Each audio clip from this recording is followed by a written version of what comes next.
Minsan ang pinabilib ni Michael Jackson ang mga Pilipino nang mag-concert siya rito sa bansa noong 1996. Para sa kanila, kakaiba ang galing ng King of Pop. Pero nabahiran ang kanyang pangalan nang masangkot sa mga kaso ng sexual abuse. Nagpapatrol Nina Corpus.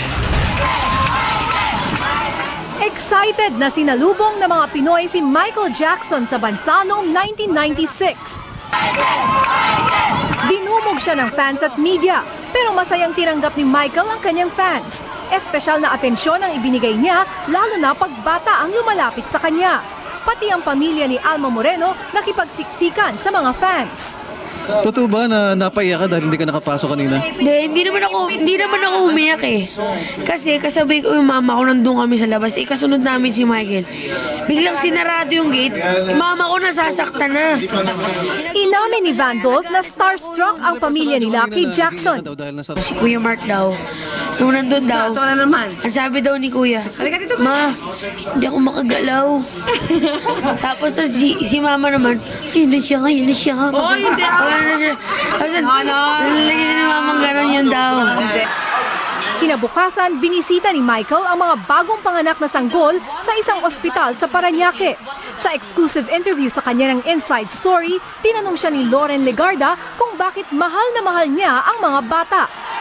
Why your particular love and fondness for little children? They're angels. They're perfect. They're God's greatest creation. Nagustuhan din ni Michael ang Pilipinas dahil espiritual daw ang mga tao. What was it you liked about the Philippines? The love of the people. The love of the people. Very spiritual. Very spiritual, yes. Tinanong din si Michael kung ano ang kanta niya para sa mga Pinoy. Any special songs you'll sing for the Filipino people? Heal the world. Oh, good. Yeah. Kitang-kita sa mga video kung gaano kadaling lapitan si Michael ng kanyang fans. Hindi rin niya binigo ang libo-libong Pinoy fans na nanood sa kanyang concert sa reclamation area sa Pasay. Punong-puno ng special effects at enerhiya ang kanyang concert. Wala raw katulad ang King of Pop. Pero sa likod ng kanyang katanyagan, maraming problemang dumating kay Michael. Isa na rito ang pag-akusa sa kanya bilang pedophile. Naging witness pa ang mag-asawang Pinoy na nagtrabaho sa Neverland Ranch ni Michael. Ayon sa Pinoy caretaker na si Mariano Quindoy, nagkukulong daw si Jackson sa kanyang kwarto kasama ang mga batang lalaki.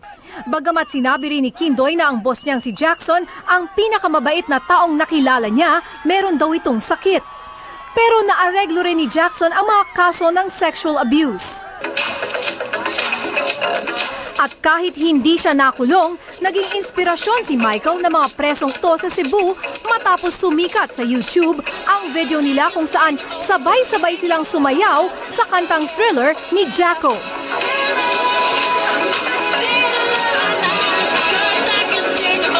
Nina Corpus, Patrol ng Pilipino.